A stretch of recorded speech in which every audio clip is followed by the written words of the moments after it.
sa Revelation chapter 3. Samahan niyo po sa pagbuklat. Chapter 3 ng Revelation. Ating basahin ang verse 18. Verse 18 na lang ating basahin hanggang 21. I counsel you to buy from me gold refined in the fire, that you may be rich, and white garments that you may be clothed, that the shame of your nakedness may not be revealed, and anoint your eyes with eye salve, that you may see. As many as I love, I rebuke and chasten. Therefore be zealous and repent. Behold, I stand at the door and knock. If anyone hears my voice and opens the door, I will come in to him and dine with him, and he with me. Verse 21, to him who overcomes, I will grant to sit with me on my throne, as I also overcame, and sat down with my Father on his throne.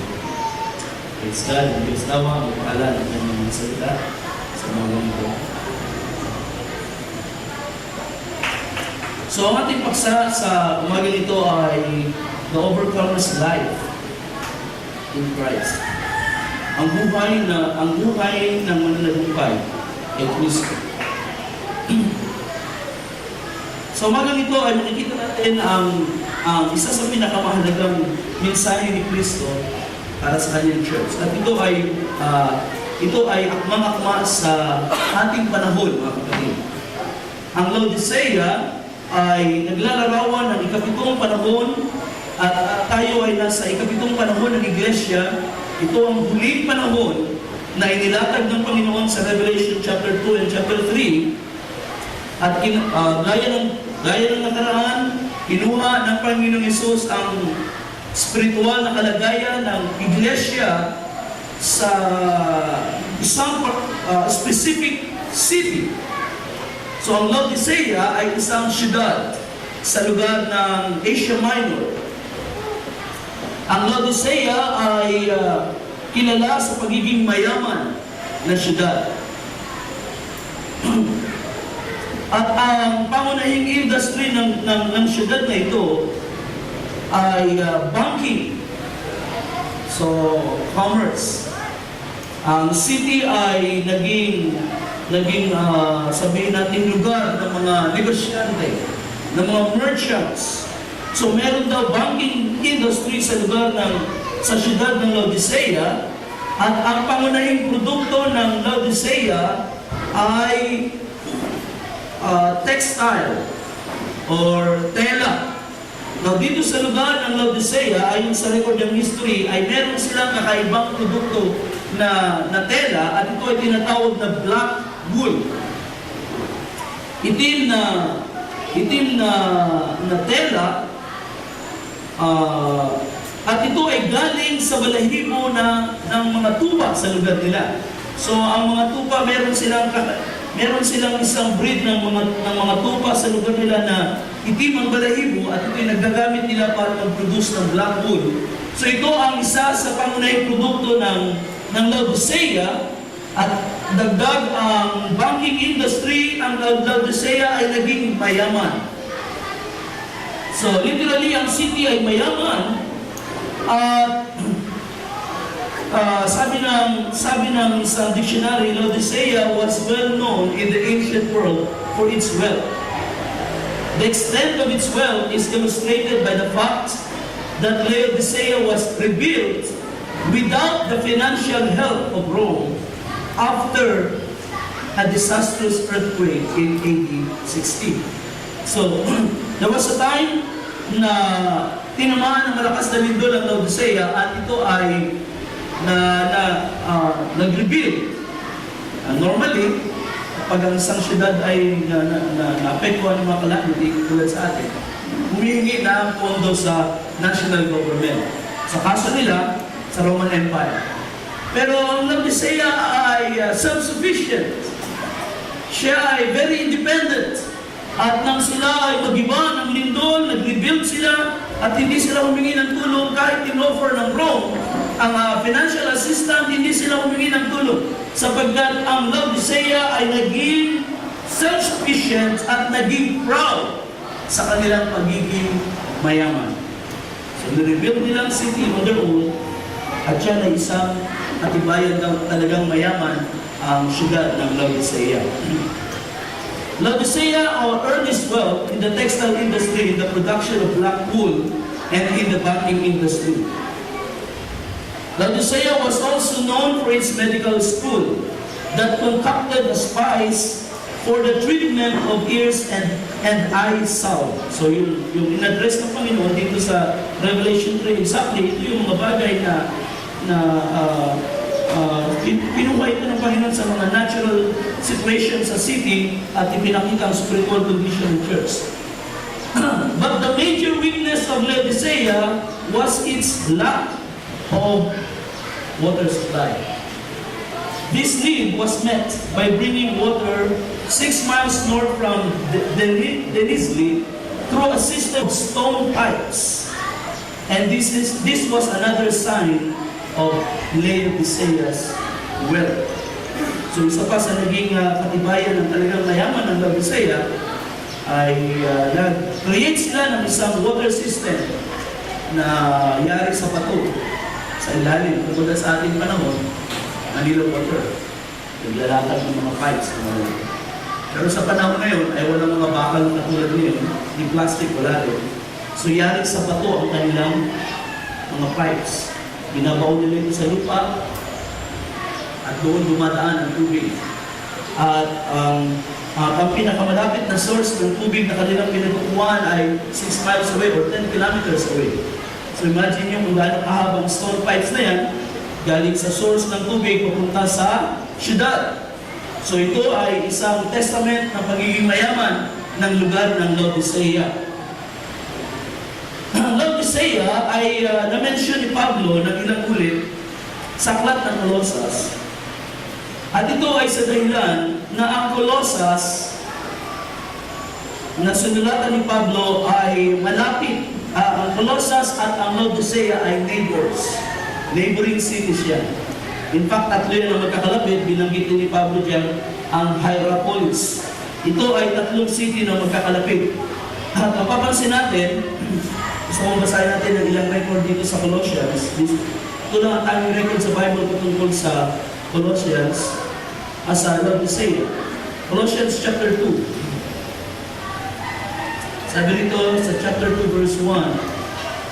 Simulan ko sa verse 1. 2 verse 1. For I want you to know what a great conflict I have for you and those in Laodicea, and for as many as have not seen my face in the flesh. Now, walang details na binigay sa Pablo kung ano yung conflict na yan, but it appears na ang Laodicea ay isa sa mga lugar kung saan si Paul ay nag-minister ng gospel, kasama ang Colossus at ang Hierapolis. Sa chapter 4 ay ganito naman ang sulat dito, verse 13. Speaking of Epaphras, sabi sa verse 12, Epaphras, who is one of you, a bondservant of Christ, greets you, always laboring fervently for you in prayers, that you may stand perfect and complete in all the will of God. For I bear him witness that he has a great zeal for you, and those who are in Laodicea, and those in Hierapolis.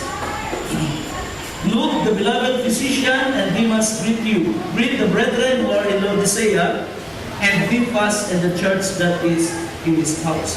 Alright, so sa Laodicea ay mayroong church, may house church. Si Demas ay binanggit dito at ang iglesia na nagkakatipon sa kanyang tahanan. So obviously mayroong gawain sa lugar na yun.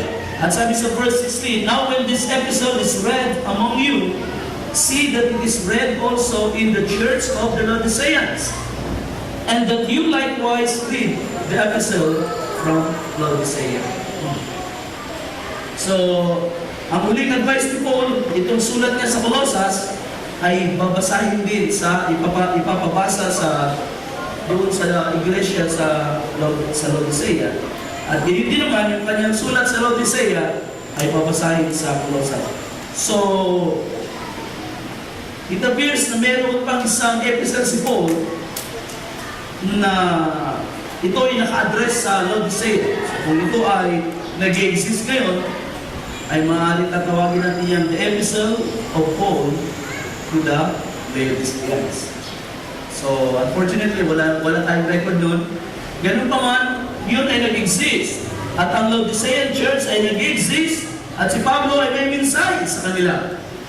I was thinking na kung yun ay nag-survive, baka makita natin ang koleksyon ng mensahe ng Panginoon sa Revelation 3 ay nagre-reflect din doon sa letter ni Pablo.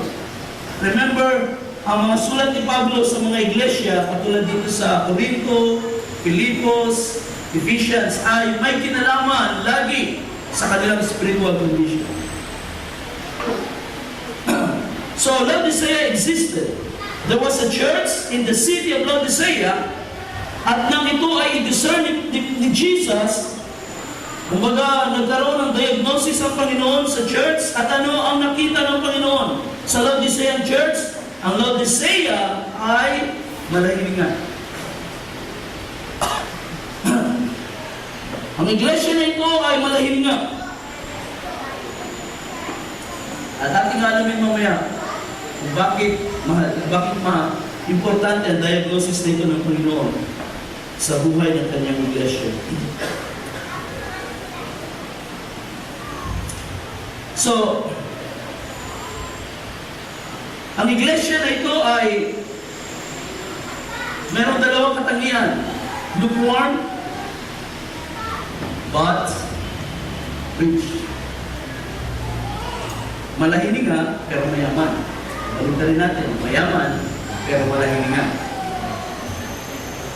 And I found out, mga kapatid, na ang materialism at ang lukewarmness, they always go together. Ang materialism at ang lukewarmness sa buhay ng isang Kristiyano, they always go together. Ang iglesia sa Laodicea ay ganito, mayaman, very independent, katulad ng syudad. Natural, kung mayaman ang syudad, at may mga members sa loob sa city na yan, so ma-expect niyo na may mga church member doon may kaya. So ang city na ito, ang church na ito ay materially independent. At yan ang diagnosis ng Panginoon sa Revelation 3. At dahil dito siya ay naging lukewarm din naman, at ang Laodicean church ay reflection ng kalagayan ng Kristyanismo pagdating sa huling araw. So, sa messages ni Brother Branham, may pinakita sa atin na ang Laodicean church age ay nagsimula sa pagtatapos ng Philadelphia around 1906. Nagsimula ang Laodicean church age at ito ay magtatapos sa huling araw. So, ito kailan ito magtatapos. Hopefully, hindi masyadong mahaba.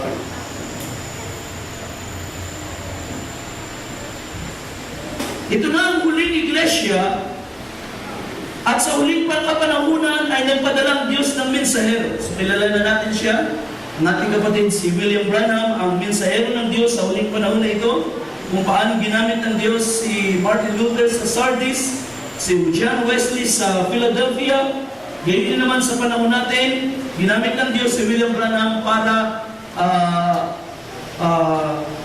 ibigay ang mensahe ng Panginoon para sa panahon na ito at may handa ang kanyang bride sa pagbabalik ni Kristo.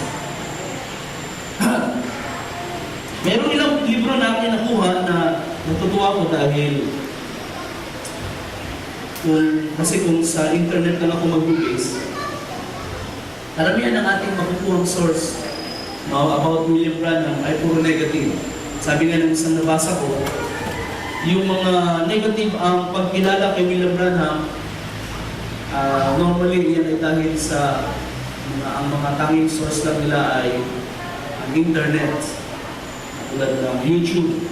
Maraming mga nambabatikos sa mga servants of God.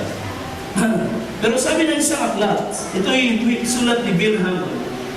Sabi niya, William Branham was unique in that he not only laid hands on the sick but also operated in the gifts of the word of knowledge and the word of wisdom, and sometimes in the discerning of the spirits. So kinikilala niya na si William Branham, a prophet of God. His ministry, sabi niya, as described in the book A Man Sent from God, reads like the book of Acts. He was not a typical deliverance 10 evangelist of the 1950s.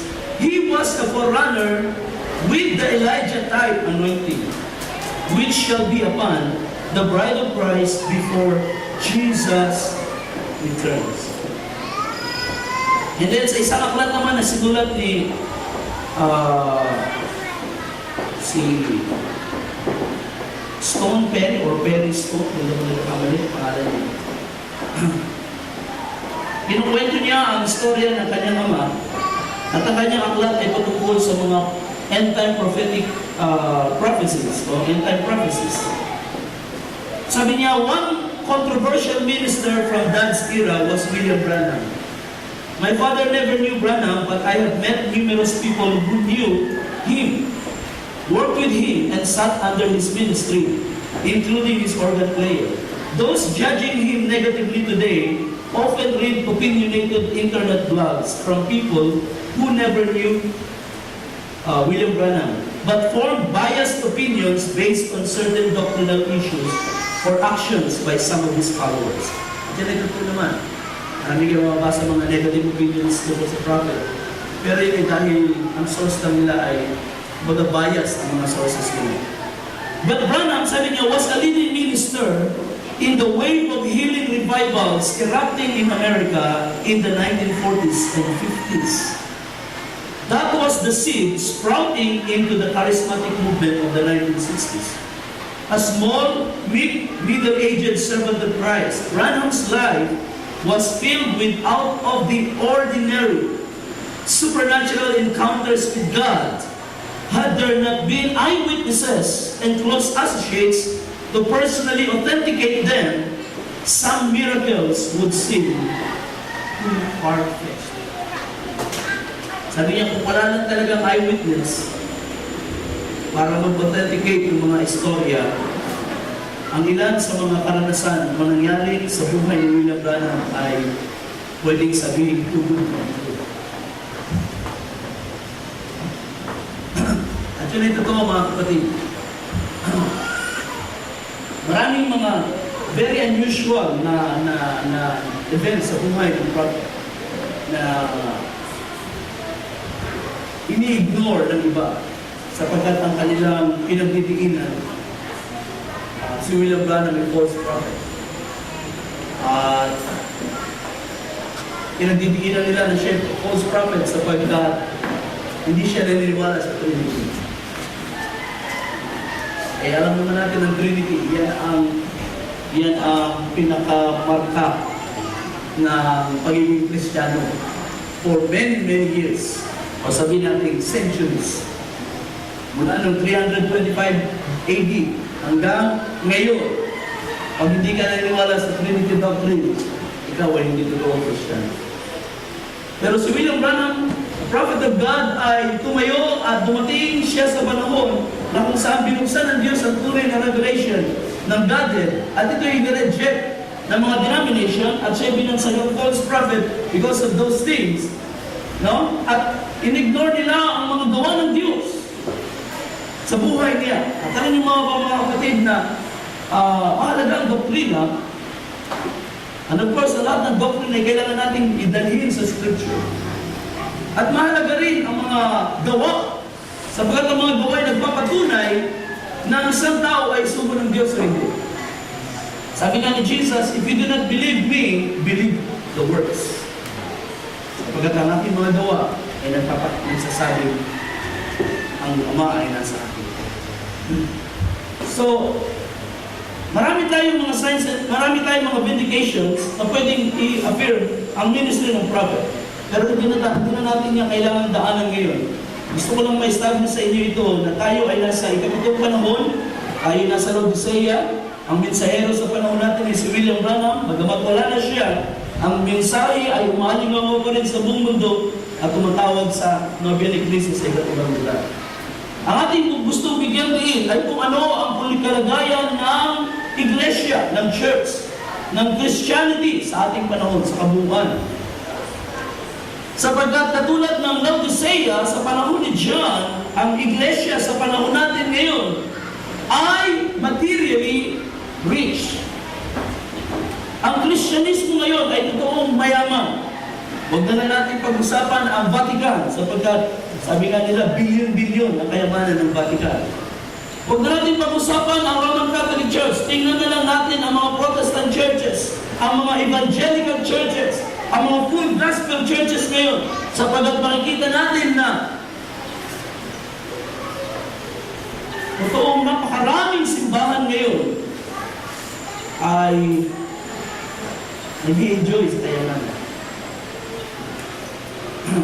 Ako'y na-surprise nang sabihin ni Brother Gan, nung nakaraan, nandito siya, kapag usapan namin sa sakyan, sabi niya, hindi lang sa denomination may mga mega churches. Kung gusto mo makakita ng mega church sa end time message, pumunta ka sa Congo.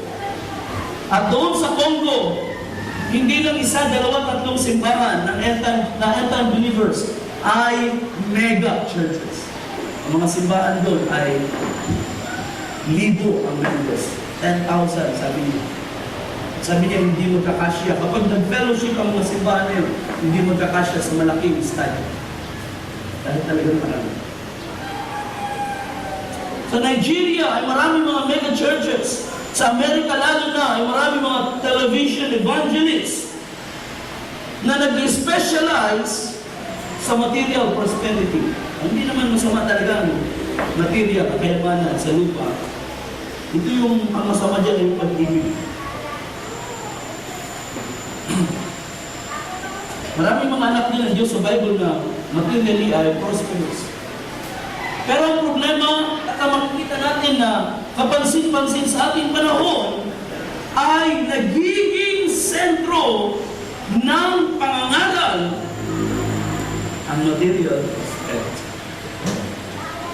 That is the problem. Sa television ay lantanan ang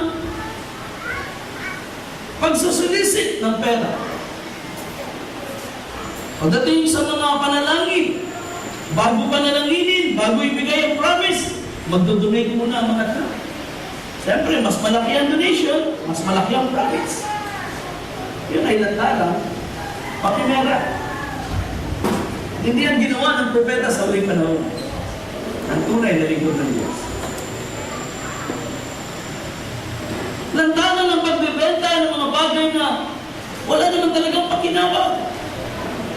Lumabas na nga tayo sa Roman Church dahil sa mga icons at mga ang tawag dyan, mga bagay na sinasabing kahoy na galing sa krus ng Kristo, o kaya tubig, o kaya pawis ng Panginoon.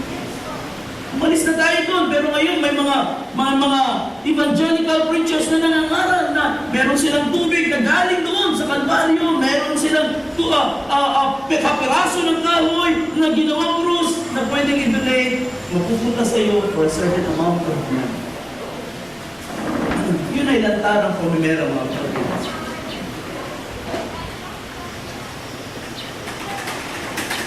Sapagkat ang ating panahon, sa ating panahon, ang church ay victim ng materialism.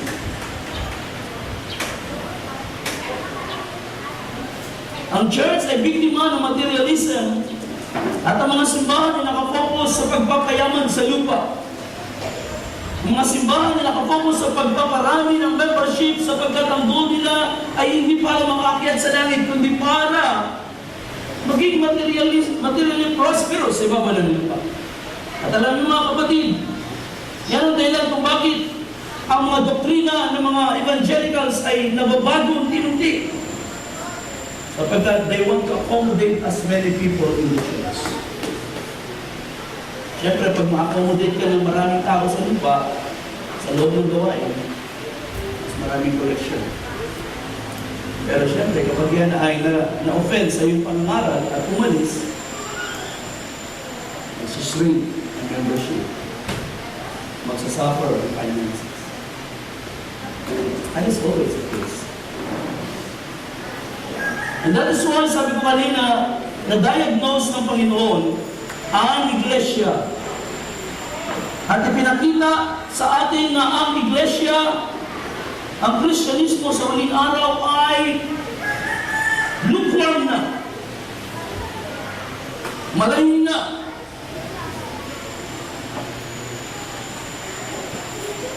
Now, kung papansin natin,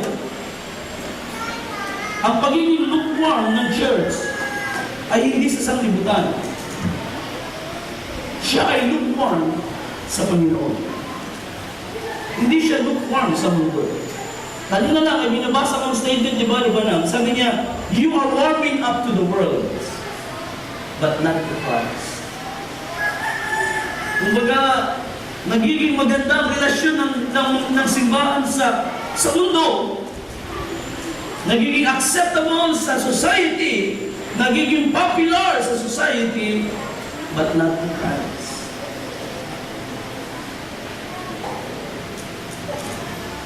Sa ating panahon, ang pamantayan ng iglesia ay sabihin natin mabunga or naglilingkod, nagpuproduce ng magandang ministry ay kapag ang church ay socially acceptable. Kailangan nilang i-accommodate ang lahat ng sektor ng lipunan.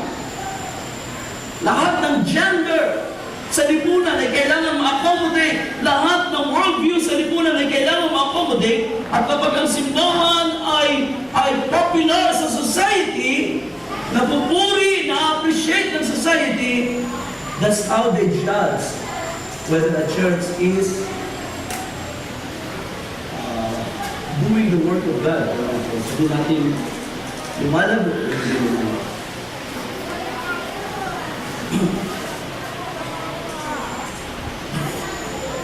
Subalit, ang pagiging lukewarm ng iglesia, ito ay sa Panginoon. Ito ay hindi sa mundo.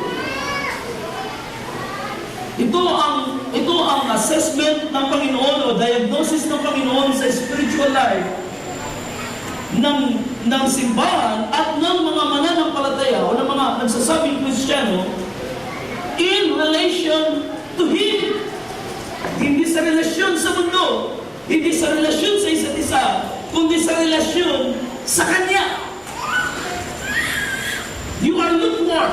Kaya nga sabi niya, I will vomit you. Isusuka ko kayo. So bakit si Kristo mo susuka? Sapagkat ang church ay malahininga para sa Kanya. She was not cold. She was not hot. You are neither cold nor hot. At yan ay kinuha ng Panginoon sa water system ng Laodicea during that time. Na dahil nakulang sila wala silang source of water sa kanilang lugar, sila ay kumukuha ng tubig sa malayo, kumukuha sila sa cold spring sa isang lugar, kumukuha sila sa isang hot spring sa isang lugar, at lahat nito ay dumadaan sa pipe system nila, sa water system nila. Unfortunately, by the time na dumating ang tawag dyan, sa Laodicea, yung mainit, yung scalding hot, ay warm na lang. Yung cold, ay warm na rin pagdating sa Laodicea.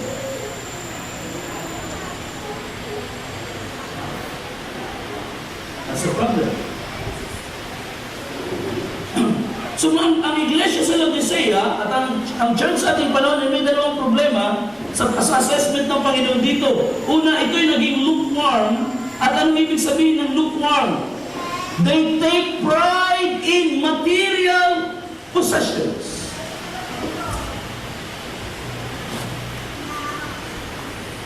Kung babasahin natin ang Revelation 3, verse 16.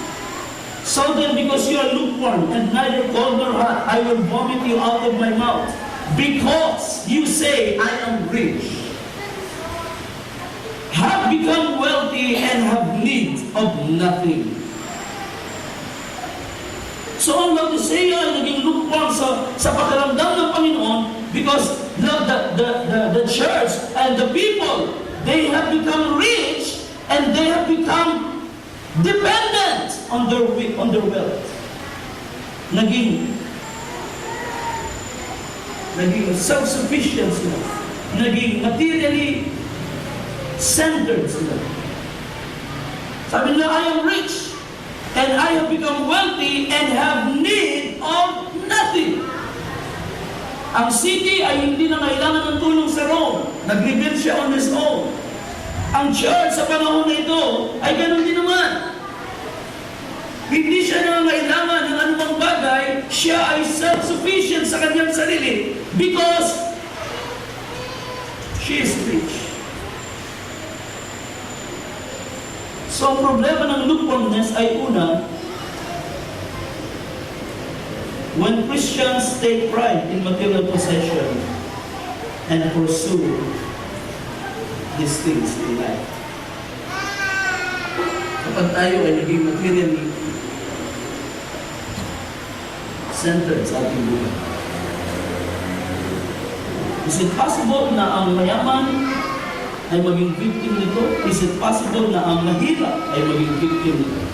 Puntahan ninyo ang sandali ang Hosea chapter 12. I'm going to read these verses. At ito'y may kinalaman sa Northern Kingdom ng Israel bago ito winasak ng Diyos sa kamay ng Assyria. Tinawag siyang Ephraim sapagkat si Ephraim ay naging prominent sa 10 tribes na humiwalay sa Judah. So remember na ang Northern Kingdom ng Israel ay na-create out of the 10 tribes na humiwalay sa Judah. At nang sila humiwalay, nag-create sila ng sariling kingdom. At anong ginawa nila?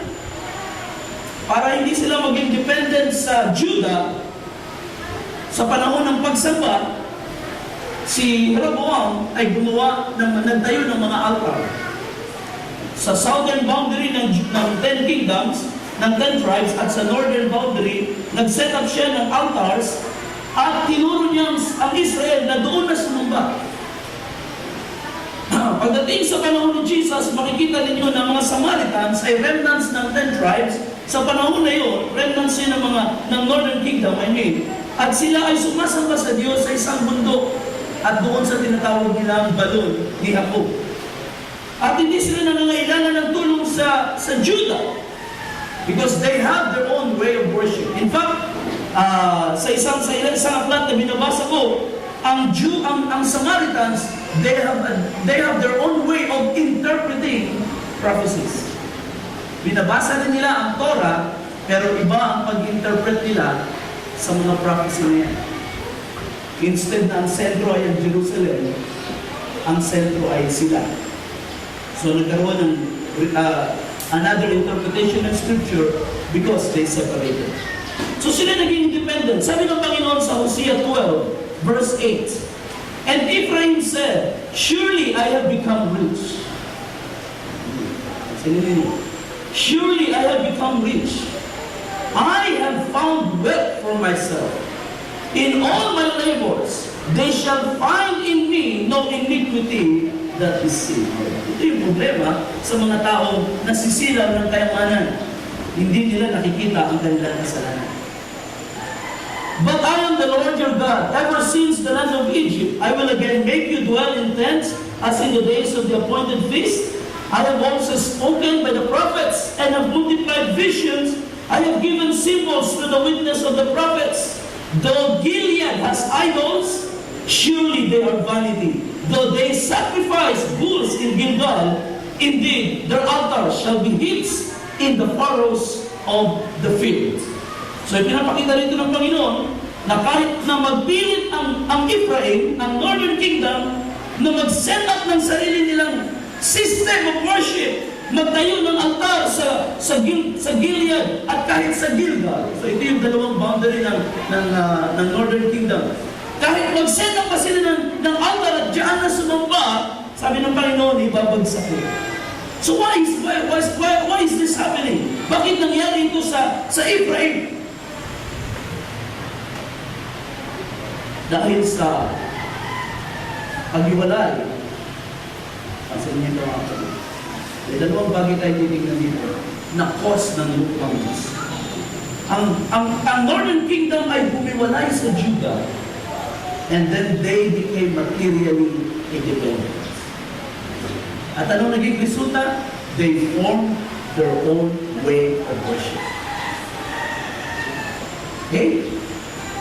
Bumiwalay sila sa Judah, and then they became materially independent. I am rich. I have found riches well for myself. Wala silang masusumpungang makasalanan sa akin. Anong naging resulta nito? Nag-set up sila ng kanilang way of worship, pero yun naman ang naging dahilan ng kanilang pagpamasa.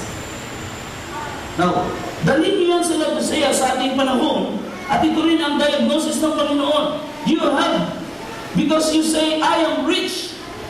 Sabi niya, become wealthy and have need of nothing. Wala na akong kailangan. Pero ano sabi ng Panginoon? You do not know that you are wretched, miserable, poor, blind, and naked.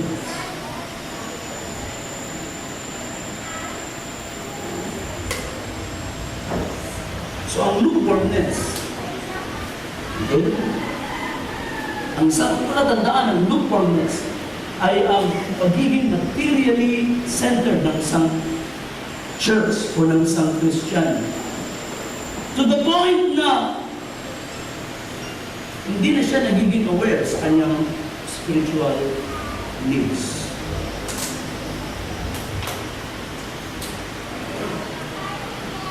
Sino sa atin dito ang aware sa inyong spiritual needs? Yes. Napakahalaga yun. Sabi ni Jesus, blessed are the poor. Blessed are the poor. Alam niyo ba na may mga bride, may mga churches sa anti-message na bawal na ang umiyak sapagkat ang bride daw ay hindi na dapat umiyak.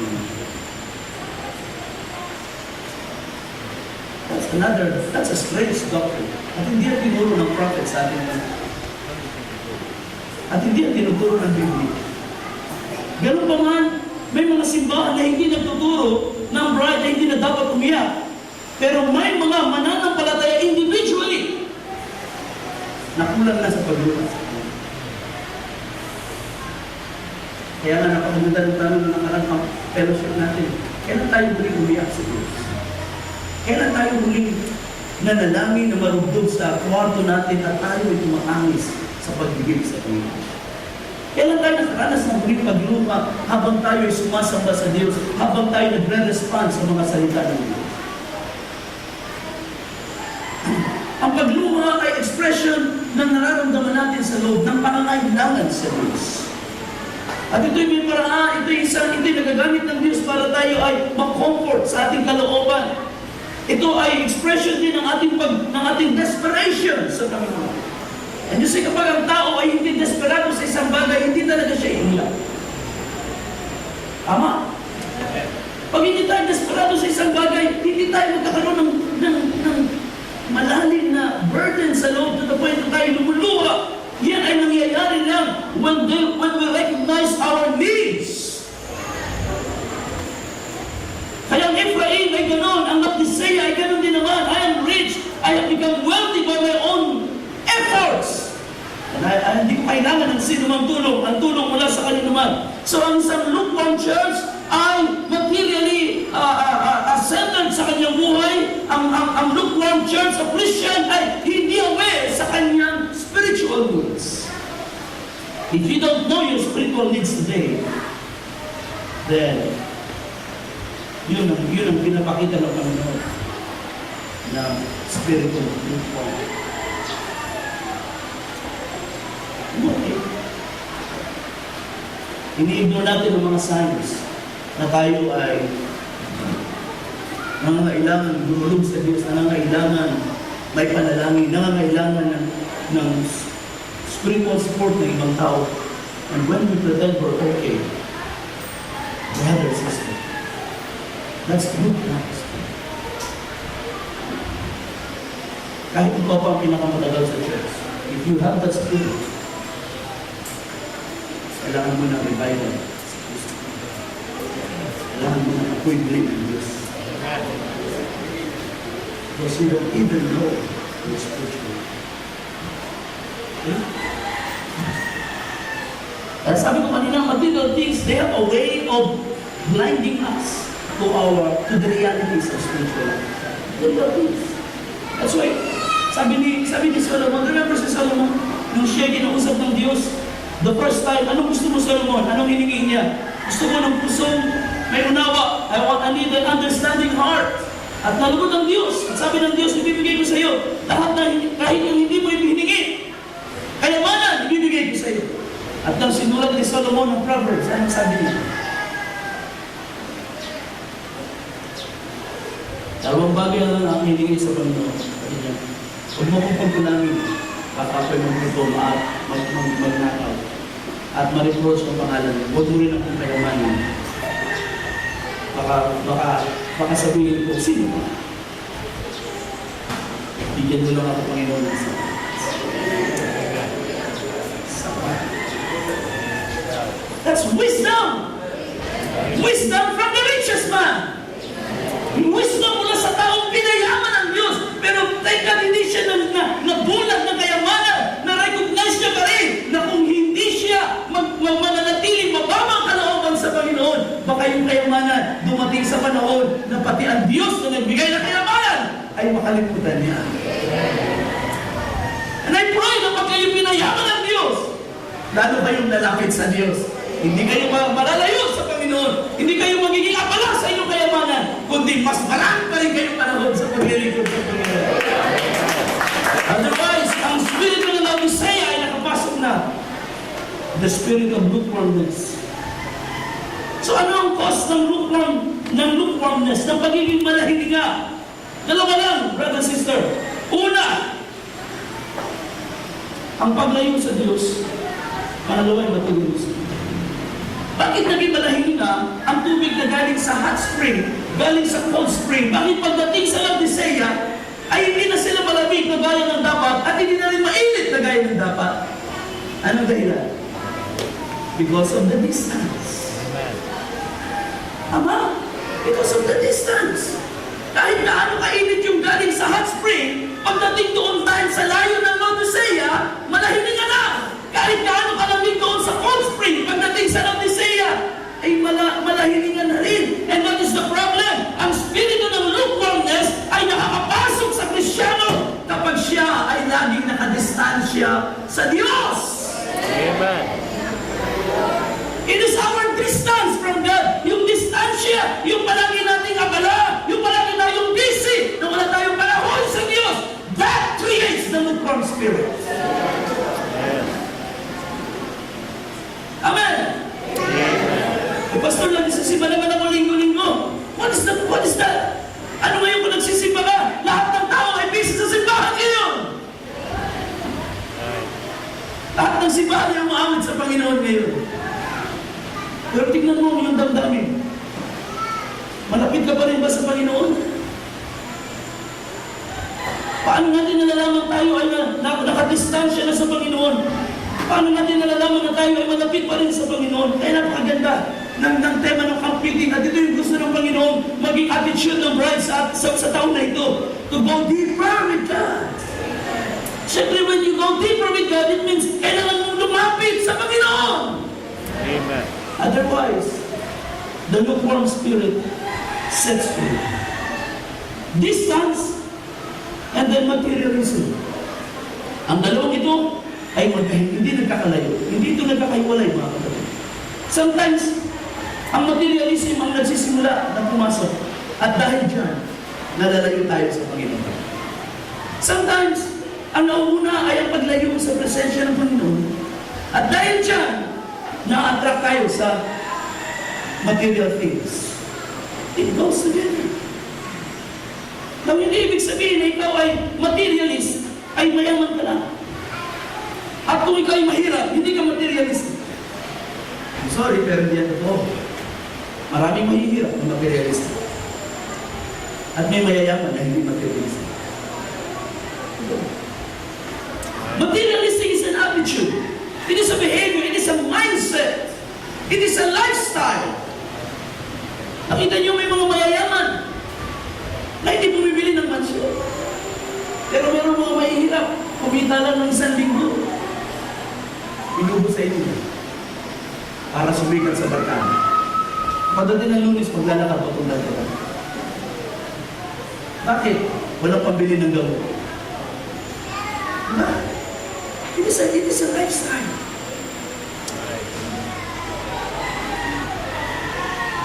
Maraming mga tao, maraming pera. Masagana ang bahay, hindi mo uubusan. Pero hindi mo makita tumulong sa Panginoon, sa gawain ng Diyos.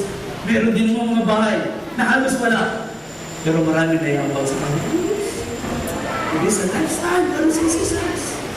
Kasi, alin sa dalawa, maaaring mauna ang iyong magdistansya sa Panginoon o maaaring mauna mag-set in ang material spirito ng mundo, materialistic spirit ng mundo at maglayo sa iyo unti-unti sa Panginoon. Either case, ang resulta niyan ay lukewarm church, lukewarm Christian. Now, tingnan ninyo mga kapatid. Alam naman natin ito, 1 Timothy chapter 6.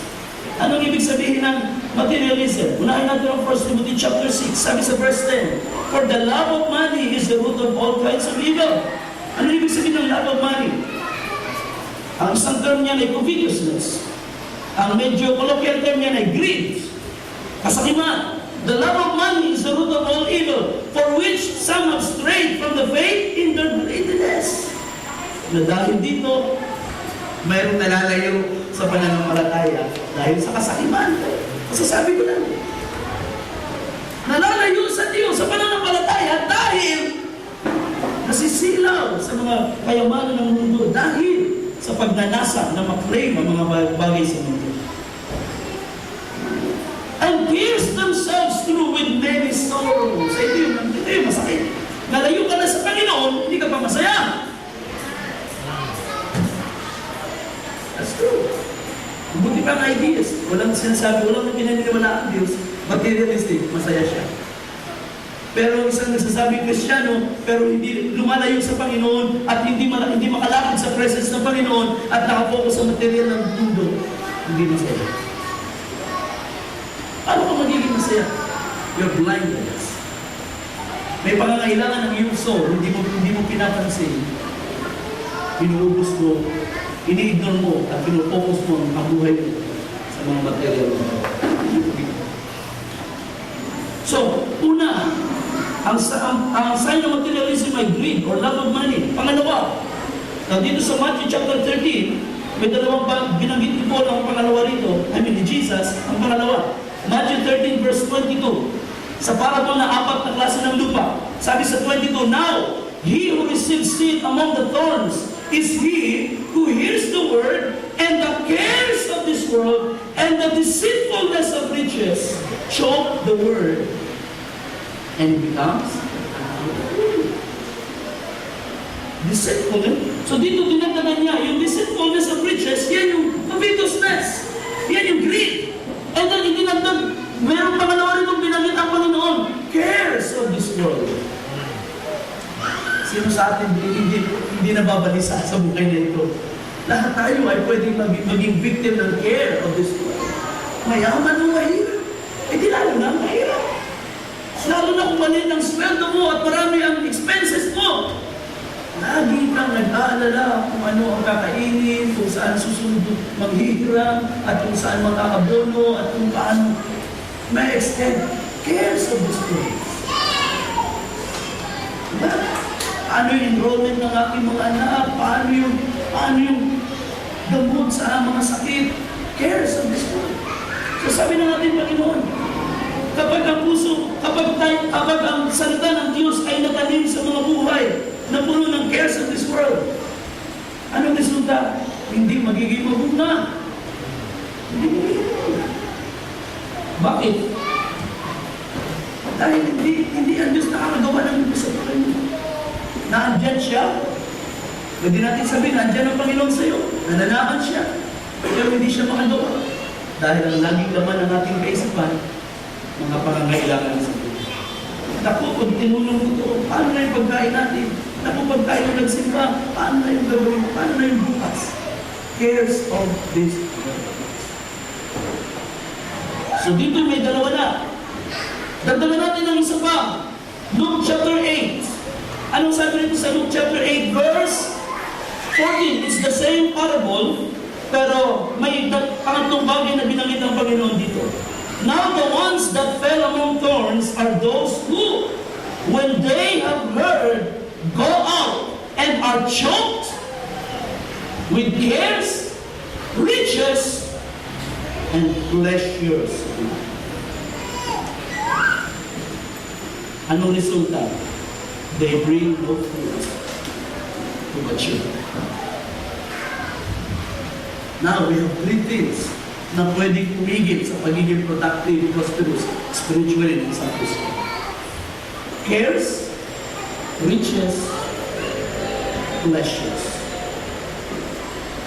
Cares. Yan, mga legitimate needs yan. Hindi natin sinasabing, Pastor, siguro walang pangangailangan. Parang wala tayo may pangangailangan. Lahat tayo nangangailangan kumain, nangangailangan pagbayad ng upa ng bahay. Lahat tayo may pangangailangan.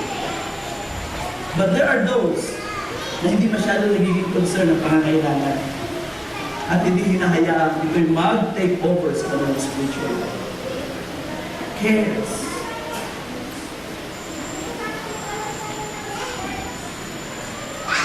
Ang ganda ng statement ni Shadrach, Meshach at Abednego. Diba? Sabi ng Daniel, okay, we are not careful to answer you on this matter. Nakataya ang buhay nila doon. Pero nung sabi nila, we don't care. We don't care and we don't have to answer you on this thing. Kilala namin ang aming pinaglilingkuran at ang idol na ito, hindi yan ang aming Diyos. At ang aming Diyos ay hindi kami tinuturuan sumamba sa mga larawan. We do what we believe. We don't care and we don't have to answer you. What boldness! Anong tapang ng tatlong ito? Hari ang kanilang kausap at nandyan na, naglalagablag na ang hurno. And yet, ganoon ang kanilang confession. See, brothers and sisters, ngayon kung tinapay lang, pagkain lang, bigas, at pangangailangan sa lupa na ito, ay masyado may nalulunod sa ating mga na-stress at na-frustrate.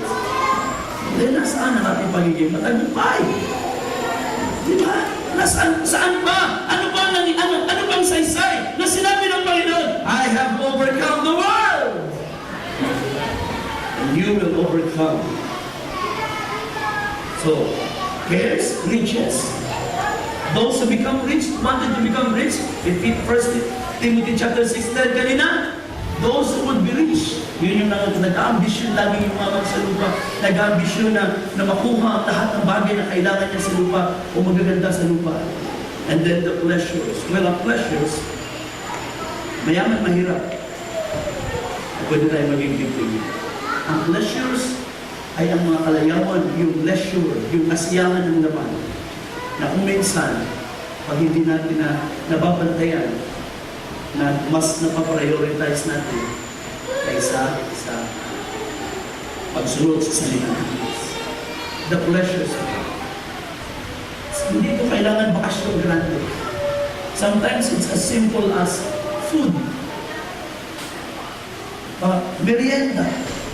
Minsan gano'n lang kasimple ang pleasure. Minsan hindi kasi simple lamang ng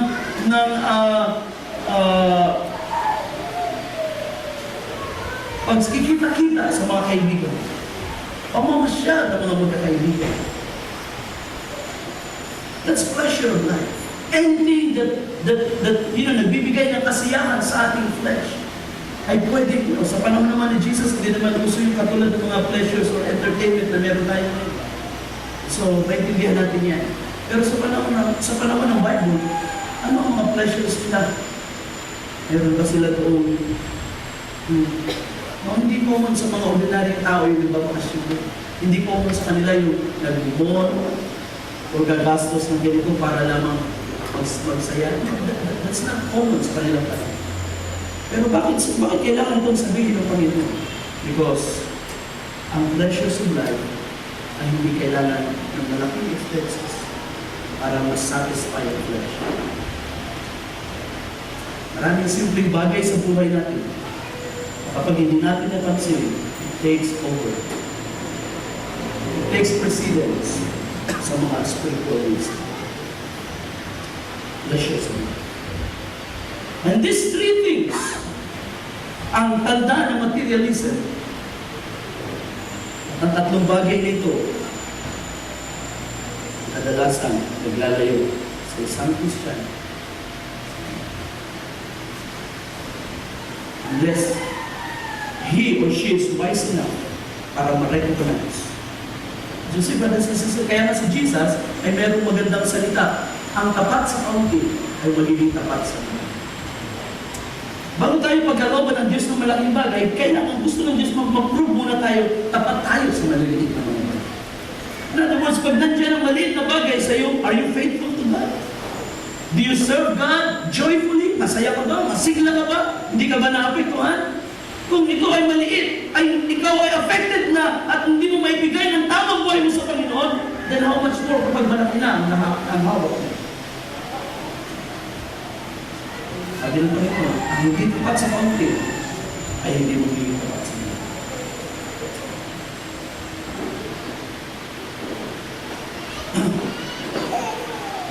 And that is why ang material things ay hindi dapat maging sentro ng buhay ng mga mananampalataya. Ito ay dumarating, ito ay binibigay ng Diyos as He pleases. As He pleases. At ako naniniwala ng ito. There are two ways para tayo ay makaranas ng panginoon sa lupa. Sabi natin, materially maginaw. Una, mag-aaral ka mabuti. At tapos kung mag-aaral ka mabuti, magtrabaho ka maayos. Sabi ng Biblia, kapag masipag ang kamay natin, pinagpapalan ng Diyos ang ginagawa ng atin. May pangalawa, bigyan ka sa Diyos. Gawin mo kalooban ng Diyos sa buhay. At kayang ibigay ng Diyos lahat ng bagay na pinapangarap mo lang ay pwedeng iparanas na paranas. Ang sabi ng Bible, delight yourself in the Lord and He will give you the desires of your heart. Mga bagay na nung una, nung bata ka, pinapangarap mo lang at inisip mo na pangarap na lang sapagkat napakalayo para mangyari. But when you serve God, you delight yourself in God, you focus on serving God and giving your life to God, magugulat ka na lamang yung mga pangarap mo lang nung bata ka, unti-unti nagmamaterialize sa buhay.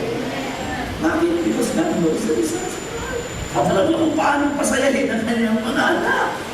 And that's why sinasabi ko sa inyo, ang kasiyahan, ang pagiging masaya, ay hindi natin dapat i-pursue. Ito ay reward ng Diyos sa paglilingkod sa Kanya. When you serve God faithfully, when you serve God sacrificially, God has a way to make you happy. Amen. Binigay ni Pablo ang kanyang buhay sa Diyos. Binigay niya ang kanyang buhay sa ministry. Wala na siyang panahon sa kanyang sariling pamilya, sariling pangangailangan. Taon-taon nasa kulungan. And then sumulat siya sa iglesia. Sabi niya, ano ang aming kaligayahan? Ano ang aming korona? Kayo ang aming kaligayahan. Kayo ang aming korona sa harapan ng Kristo. Yeah. Na-realize niya na mayroong mas masarap na kasiyahan. At yun ay yung resulta ng paglilingkod sa Diyos. Yung bunga ng ating mga pagkakas.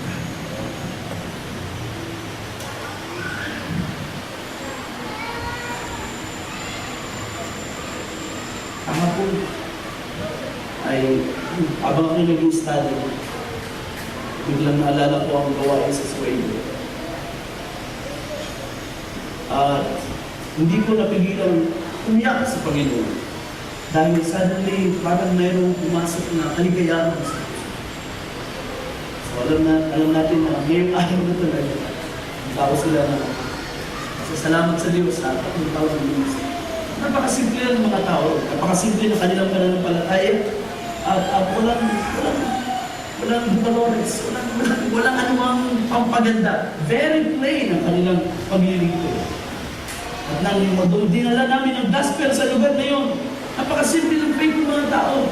Humihingi ng ganitong sign, ganitong bagay, at nang dumating, binigay ang buhay sa Diyos. At alam niyo ba, unang-unang nag-decide na magpabautismo? 94 years old. Siya yung unang nag-decide na magpabautismo. So ngayon, siya ay 97 years old na. Nandun lang yun. Napakasimple ng buhay. At nung sila'y maalala ko kahapon, ako yung nagpasalamat sa Diyos. At sabi ko, Lord, salamat sapagkat ito yung tunay na kaligayahan namin na makita na may mga tao kahit malayo, kahit simple. Nilingkod sa naabot ng iyong biyaya. At ngayon ay nasa tunay na pananampalataya. Ako nanalangin para sa kanila. Tanong mo ko yung dugo ng Panginoon. Sapagkat sila ay nasa puso. So, ito ang dahilan ng lukewarmness sa mga mananampalataya. Materialism, cares of this life, riches and pleasures of life. And then ang distance. So either way, alin man ang mauna, yan ang isa ay susunod. Maunang materialism, susunod ay ang pagiging malayo sa Panginoon. Mauna man ang pagiging malayo sa Panginoon, panlalamig, yung pananamlay ay susunod ang materialismo. Yun lang mga kapatid. Pag nanamlay ka sa pananampalataya, nagbawas ka ng pananalangin, nagbawas ka ng devotion sa Panginoon, saan mo dadalhin ang iyong panahon? Mag-focus ka sa material. Ganon din yan. Kahit maalat ka maglingkod sa Diyos, maalat ka sa panalangin, kapag na-focus ka na sa material, pangangailangan sa buhay. Kaya nga, number one na instrument ng diablo sa buhay natin ay mga material problems. Diyan na tayo lagi inaatake dahil pag magipit tayo, alam niya, mag-aalala tayo. Pag nag-aalala tayo, ang susunod nating normal na reaction ay mababawasan ang pananalangin, hindi magsisimba at lalayo sa mga bibitawan natin yung mga spiritual activities natin. Distance. Anong resulta? Lukewarm Christian. So ano ang cure sa lukewarmness, mga kapatid? I believe na ang Panginoon ay nag-offer ng solusyon sa lukewarmness. At ito yung sinabi niya sa verse 18. Now, let's go to Revelation 3. Sabi sa verse 18, I counsel you. So, kayo nagbigay ng counseling ng Panginoon. Nabigay ng advice. Buy from me. Pinapayo ko sa iyo, bumili ka sa akin. Oo, mayaman ka materially. Pero hindi mo ba napapansin na lalayo ka na sa akin? May solusyon yan. You are lukewarm. At isang araw isusuwa kita, pero may solusyon yan. Pinapayuhan kita, bumili ka sa akin ngayon. Ang pagbili, mga kapatid, ay nagpapakita ng pag-recognize ng pangangailangan. So pag tayo nag-decide na bumili ng isang bagay, well, halimbawa, magamit sa kusina, pangangailangan, na-recognize natin ang pangangailangan, and so we decide to buy. Bumili tayo ngayon. Bakit? Kasi nakita natin wala na. Kailangan na natin. Ang Laodicea, hanggat nasa kalagayang lukewarm, ay bulag sa kanyang spiritual needs. At ano ang lagi niyang conviction? I have no need. I have need of nothing. Wala na akong kailangan. I'm self-sufficient. But once you recognize your need, I need this. Malamig pala ako, matamlay pala ako, malahininga pala ako sa harap ng Diyos, then I need Christ in my life. That's when you decide to come to Christ. Sabi ng Panginoon, bumili ka sa akin. Ang pagbili ay nagsasignify ng pagkilala ng ating pangangailangan. Pangalawa, ang pagbili ay nagpapakita na magbibitawan ng isang bagay kapalit ng bagay na mas kailangan mo. May hawak kang pera. Nagugutom ka. So anong kailangan mo? Tinapay. Brand new yung pera, malutong yung 100. Anong decision mo? Titiisin mo ba yung butong mo? Huwag lang mawala yung malutong na wala. Napakakibig naman. Ikain mo yung 100. It is the right act is, nagugutom ka, na-realize